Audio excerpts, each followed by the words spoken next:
Imagine conseguir compreender a mente do seu filho com TDAH, saber como ajudar nas tarefas de casa, como lidar com a obediência, encorajar para que ele tenha uma ótima autoestima e até mesmo saber como intervir na adolescência, nas dificuldades comuns do TDAH. Imaginou? Agora pense que você pode ter acesso a todo esse material no programa Meu TDAH. Clica no link da descrição. Quais que são os desafios de ser mãe ou de ser parente de um neurodivergente?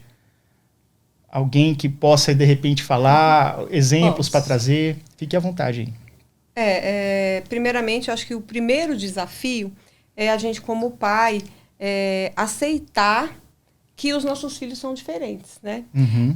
Muitas vezes a gente tem esse estigma do rótulo da própria escola, do vizinho, que aquele menino não para quieto, ele deixa de ser convidado de algumas festinhas de aniversário, e aí excluído, aquilo, né? Excluído, e aquilo vai trazendo no seu coração, né? Vai fechando o seu coração, e na verdade você vai se afastando do momento de cuidado, na verdade, porque você se afasta da situação porque você quer preservar seu filho, né? Não quer que ele passe por aquela situação, mas ao mesmo tempo isso não beneficia o tratamento. Então, eu acho que a primeira dica aí para os pais, né? Eu sou pai de TDAH e depois a gente teve outros diagnósticos. A primeira dica é que esse luto inicial, ele seja rápido, né? Então, é contar 5, 4, 3, 2, 1 e vamos fazer o que tem que ser feito. Não é o nosso desejo para fazer que a coisa desapareça, sim, né? Sim, exatamente. Né? Porque, e aí a gente tenta esconder, tenta colocar, né? Leva em algumas festas, sai mais cedo, sai antes do parabéns, para o menino não pegar o bolo do coleguinha, né? Então, a gente vai tentando essas artimanhas. Só que isso não ajuda, né? E aí, quando eu me dei conta que eu precisava assumir realmente o quadro e que eu era a primeira a ajudar e ter interesse no bem-estar do meu filho, e eu comecei eu mesmo a incluí-lo, né? Incluí-lo socialmente. E aí eu chamava os pais, aí eu fazia festinha de aniversário lá em casa, piquenique, programava com os pais no parque da cidade, porque Você mesma fazendo o teu trabalho. Mesma fazia o meu trabalho de inclusão, para que aquelas famílias entendessem, né, que o meu filho, ele não era diferente, né, em outros ambientes, né, porque na escola se reflete um ambiente bem quadrado, bem específico, a criança tem que criar aquela rotina, e que isso afastava o olhar, né, das outras pessoas de quem era a pessoa. Imagina que a criança que é inquieta em sala de aula por ter o TDAH, Sim. Nós sabemos que toda criança é naturalmente inquieta. E fala assim, esse menino é um capeta, não vou convidar para festinha. Sendo que, na verdade, quando ele vai para festinha, é um outro ambiente. Sim. E ele se sente completamente diferente, o comportamento dele muda. É isso. Não é isso? Ficou muito evidente. Foi, né? E aí eu realmente, a gente começou, conversei com meu esposo, eu falei, olha, nós vamos arregaçar as mangas e nós vamos incluir o Gabriel. Né? E aí a gente começou a fazer esses eventos, né? E eu me lembro até, a gente fez um evento bem pontual, que foi uma festa do Branco e Preto, né? E essa festa, assim, bombou. A gente passou uma semana fazendo propaganda da festa para que os convidados fossem, né? E aí todo mundo tinha que ir de branco e preto. A gente fez tipo uma, né? Na minha época era boate, né? Mas hoje é uma balada, né?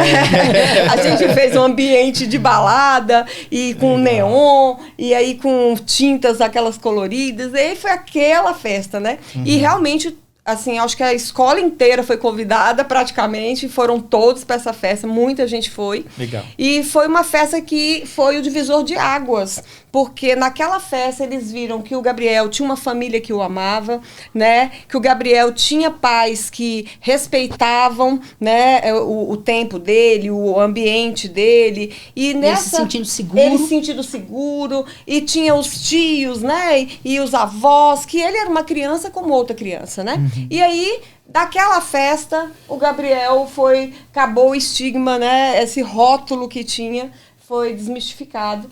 E aí a gente começou... E aí eu achei engraçado que depois da festa, quando acontecia algum bullying, alguma coisa desse tipo, os pais me procuravam, falavam assim, Glória, né?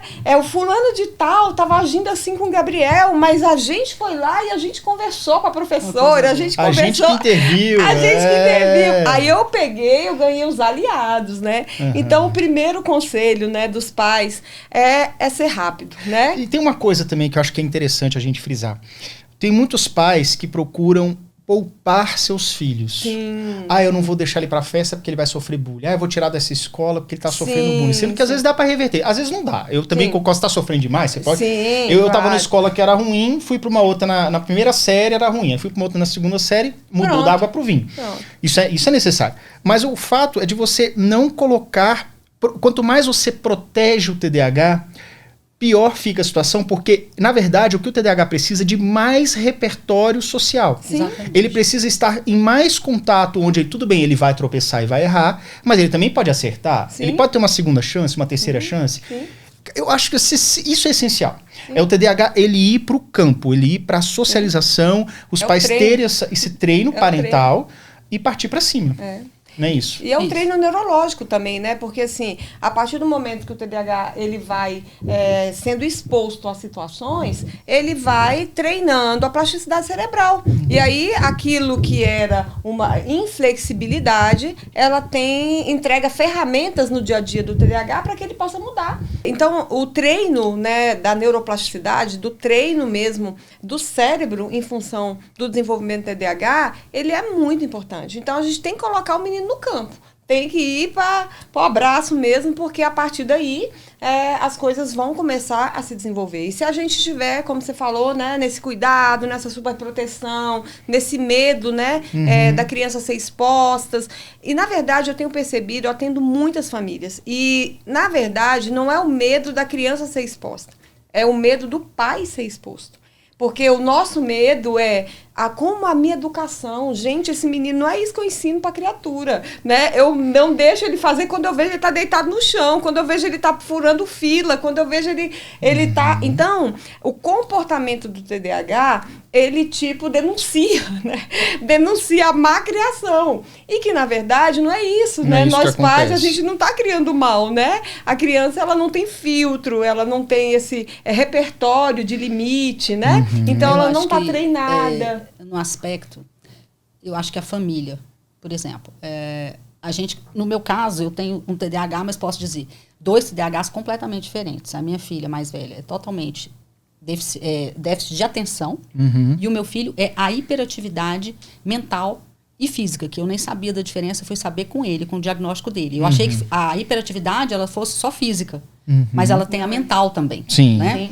Então, assim, são 2 casos completamente diferentes. Então, quando eu tive o Joaquim diagnosticado, eu achei assim, tá bom, TDAH, agora eu já sei tudo TDAH, já aprendi com a minha mais velha, já penei, né? É um desafio totalmente diferente. Então, do que a doutora Glória está falando, o hiperativo sofre esse tipo de coisa, e meu esposo, por exemplo, para ele foi um aprendizado muito grande, porque a educação dele é mais rígida. Para ele foi muito difícil ter meu filho com esse comportamento impulsivo. Entendi. Né? A hiperatividade dele realmente, com 4 anos ele já era, né? Foi quando eu levei ele na doutora Glória. E para diagnosticar ele foi difícil, porque também ele não para quieto, ele não para. É o dia inteiro, desde pequenininho. Já era essa agitação. E aí da família a gente ouve muita coisa, né? Esse menino é mimado. Né? Não tem limite, desconhecimento, os pais não dão limite. Eu tô achando que vocês estão... Aqui todo mundo é quieto. Só ele é desse jeito, vocês não estão dando limite para ele. Olha, e tal. E a baixíssima resistência à frustração, né? Que é o problema central que eu acho do hiperativo e do TDAH. No começo, quando ainda digamos assim, eu não diria todos, mas é uma característica ser mais imaturo emocionalmente, exatamente pela questão do córtex frontal, né? Do córtex. Que isso é uma coisa que eu vejo que as escolas ainda são muito despreparadas. Então, o que eu quis vir aqui, quis falar, para ser um alerta realmente, que eu acho que a gente precisa dessa proteção jurídica, né? Que vocês estão batalhando, que nós temos esses movimentos que estão trabalhando. Essa proteção, o direito, a garantia, ele tem que ser protegido por lei.